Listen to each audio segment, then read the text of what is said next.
Good morning.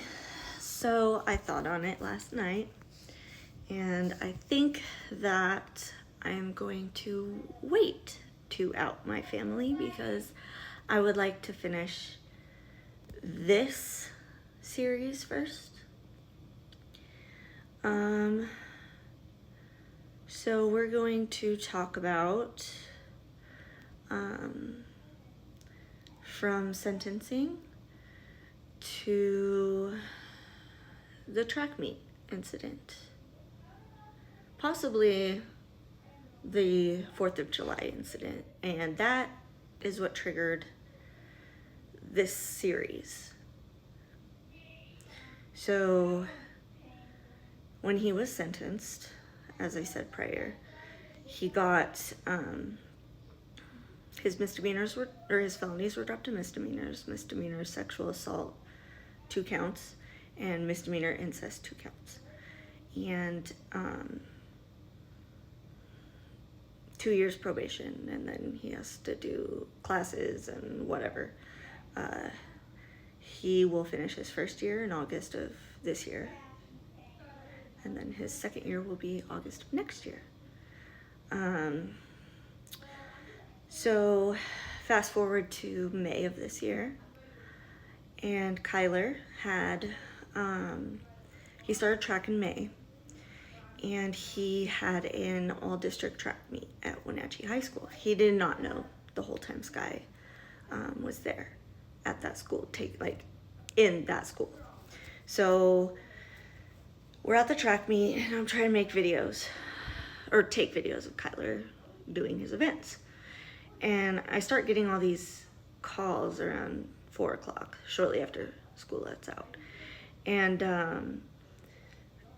I get these calls, and I don't know the numbers or anything. And I'm struggling to get videos because of it. So I only got 2 events for Kyler. And, well, barely 2 events for Kyler. So we get in the car and we're heading home. And I see one of them say it's a voicemail. And I look at the voicemail and it says, someone wrote your number in a book at Wenatchee High School.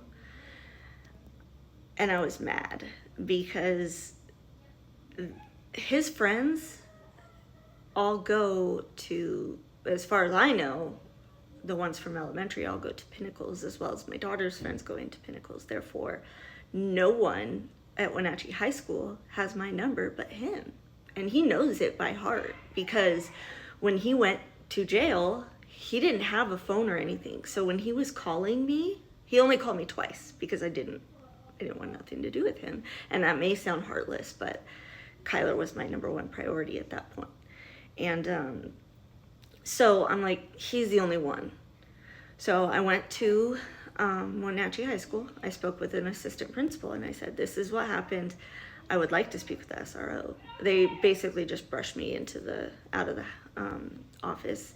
And this was the Friday before, so the track meet was the Thursday before Memorial Day, and I spoke with them the Friday before Memorial Day. So then all weekend I'm getting calls, just on and off. It wasn't to the magnitude of what happens next. And then Sky gets spoken with on Tuesday by the SRO because they pulled the books from the classroom. And I know it was him also because the kid who left the message, I called him back and he stated that he got the number out of the book, that he was in the same class as Sky in 3rd period at the high school. And they found my number in basically all the books. So Sky had written them in every one. And so I spoke with SRO that Tuesday, the day after Memorial Day. And he goes, no, this isn't okay. I'm going to speak with him. Well, that day I start getting calls from no caller ID, so I can't block. And I got about 140 calls, somewhere like around that number. And so I had to switch my iPhone to where it like blocks those calls, which really sucked because sometimes it blanks out numbers that are for my autistic son as spam, and it's not spam. So it was really frustrating because I'm getting hundreds and hundreds and hundreds of these no caller ID calls. And then I went into probation, his probation, juvenile probation, and I'm like, what can you do? And they basically just said, that sucks. We'll make it a house rule at Michelle's that he can't give out your number. And I'm like, really? But the no caller ID calls, the ones that I got like 100 the day on Tuesday, they were threatening to put bullets in my children's heads at their schools. That to me was unacceptable. Clearly there's a lack of impulse control in him. And I requested at sentencing that he get outside counseling and medication management because he had been taking meds prior to the jail sentence, which he was refusing to take anyway. But when he was taking them, at least there was a little bit of help. So, and they didn't require that, which they should have. Especially with mental health stuff on both sides of the family. So his dad's side and me, myself, and other people in our family not getting help. And I know they need it. So I'm just getting these calls constantly. And sometimes I'll shut the thing off and I'll still get a few calls. Like they think they're funny, but they're not. But it is what it is. Like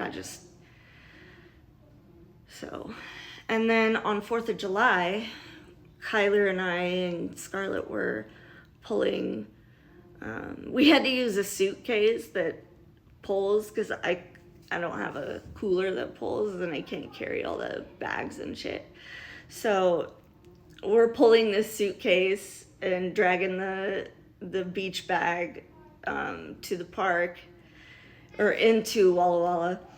And I'm like, oh, these people are wearing cute overalls.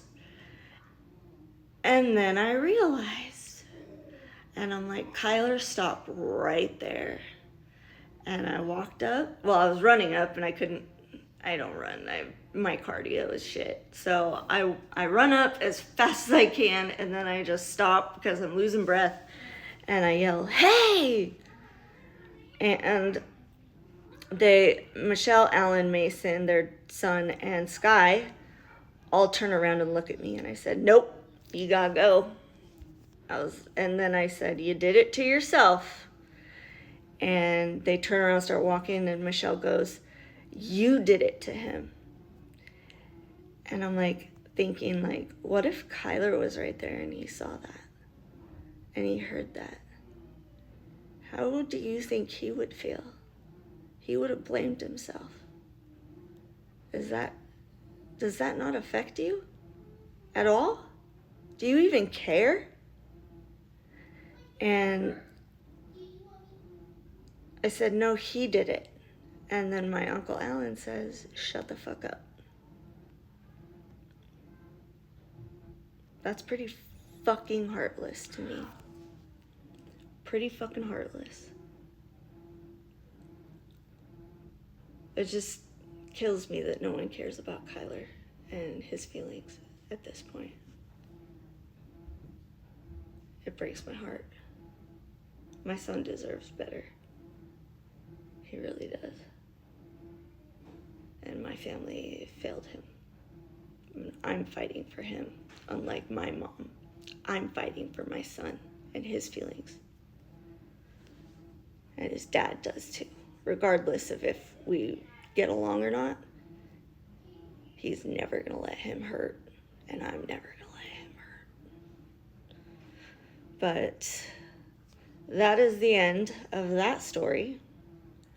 The next story will be about my family, and I'm done being silenced about them too. Bye.